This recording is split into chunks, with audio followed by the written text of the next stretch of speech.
Have you ever replayed the same thought in your head 100 times as if your mind is stuck on repeat? You lie in bed at night, staring at the ceiling, and your brain won't stop analyzing what you said earlier today, what you should have done differently, or what could go wrong tomorrow. It feels like your mind has a mind of its own, spinning, circling, obsessing. This is overthinking, and if you've experienced it, you know how draining it can be. But here's the truth. Overthinking doesn't solve problems. It only makes them bigger. In this video, we're going to explore why our brains fall into the trap of overthinking, how it steals our peace, and most importantly, 5 practical tools to break free and find clarity. So why do we overthink? The human brain is designed to keep us safe. This ancient wiring, our built-in threat detector, was constantly scanning the environment. Thousands of years ago, this was essential for survival. If our ancestors ignored the rustle in the bushes, it could have been a predator. If they didn't plan ahead, they might starve during winter. That survival instinct still lives in us today. The threats have changed, but the neurological response hasn't. Instead of lions and famines, we worry about job interviews, emails, or what our friends think of us. Overthinking is our brain's way of trying to create certainty. It says, if I think about this enough, I'll be prepared, I'll be safe. But here's the catch, life is uncertain. We desperately seek control in a world that is fundamentally uncontrollable. No matter how much you think, you can't control the future. Instead of solving problems, your mind spins in endless loops. What if I fail?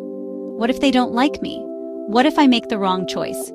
Psychologists call this rumination, dwelling on problems without moving forward. This mental replay loop doesn't lead to insight. Studies show that rumination doesn't help you prepare. In fact, it increases stress, anxiety, and even depression. So the very thing your brain does to protect you is the thing that ends up hurting you. Let's talk about the cost, because this constant mental chatter isn't just a quirky habit, it comes with a heavy price. 1. Overthinking paralyzes action. We've all heard the phrase paralysis by analysis. You want to make the perfect decision, but because you overanalyze every possibility, you end up doing nothing. The fear of making the wrong choice becomes a cage. It's like standing at a crossroads, staring at every path, but never taking a step. 1. Overthinking steals sleep. How many nights have you tossed and turned, unable to rest because your brain was replaying conversations or building worst-case scenarios? Sleep is when the mind recharges, but overthinking hijacks it, leaving you exhausted before the day even begins. 1. Overthinking damages relationships. Imagine your partner hasn't texted you back. Instead of waiting calmly, your brain spins. They must be upset. Did I say something wrong? Are they losing interest? This internal drama creates unnecessary anxiety and distance. By the time they reply with a simple, "Sorry, I was busy," you've already built a mountain out of nothing. 1. Overthinking kills joy. Even when good things happen, the overthinking mind finds a way to ruin it. You get a promotion, but instead of celebrating, you worry about the extra responsibility. You go on vacation, but you're stuck thinking about what could go wrong back at work. Here's the truth. Overthinking robs you of the present moment. It doesn't just waste time. It wastes the precious, unrepeatable moments that make up your life. Let me share a story. There was a young student named Sarah. She dreamed of studying abroad. She had the grades, the recommendations, and the opportunity to apply for a scholarship. But Sarah was a chronic overthinker. What if my essay isn't good enough? What if I fail the interview?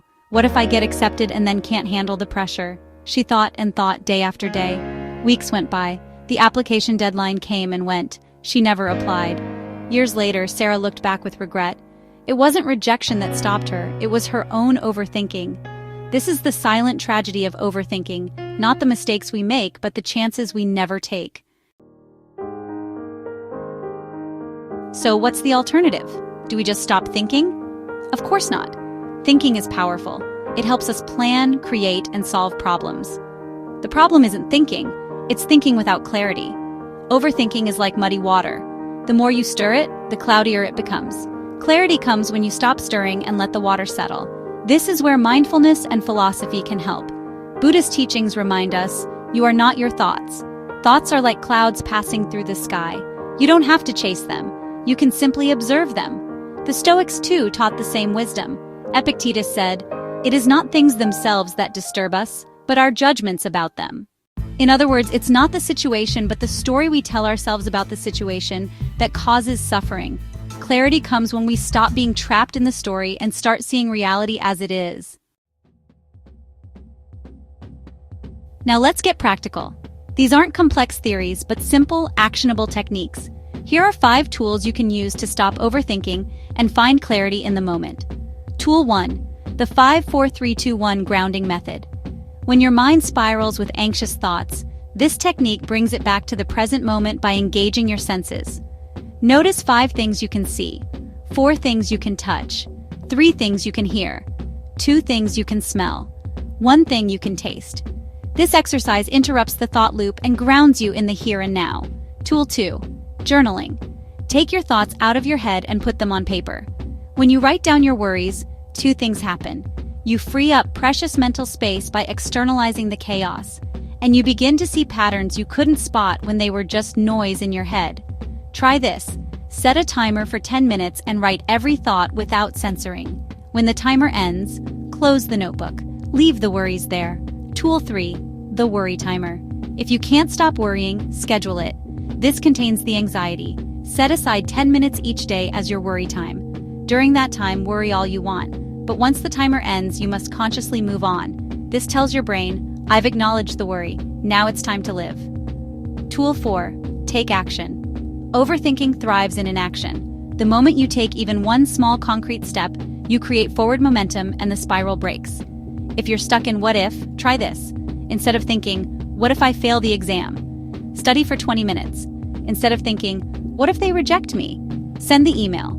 Action is the antidote to overthinking. Tool 5. Breathing practice. Your breath is the bridge between your body and your mind. When thoughts spiral, your breathing becomes shallow. By consciously slowing your breath, you tell your nervous system, it's safe to relax. Try this simple practice. Inhale for 4 counts. Hold for 4 counts. Exhale for 6 counts. Repeat 3 times. It takes less than a minute, but the effect is profound. It resets your entire nervous system, creating a pocket of calm you can access anywhere. These tools are powerful, but the real transformation comes from a shift in perspective.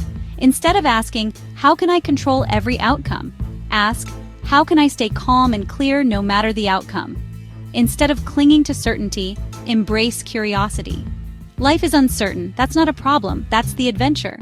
Clarity doesn't mean having all the answers. Clarity means being present enough to see the path as it unfolds. So, the next time your mind starts spinning, remember this. Overthinking won't prevent tomorrow's problems. It only steals today's peace. Imagine your thoughts like a crowded room of voices. You don't have to silence them all. You just need to step outside for fresh air. Clarity isn't found in endless analysis. Clarity is found in stillness, in presence, in letting your mind settle. As the saying goes, you don't have to control your thoughts. You just have to stop letting them control you. If this message resonated with you, subscribe to Pulse of Clarity. Here, we explore mindfulness, philosophy, and practical wisdom for a calmer, clearer life. Join our community, and let's walk this path together, one moment of clarity at a time.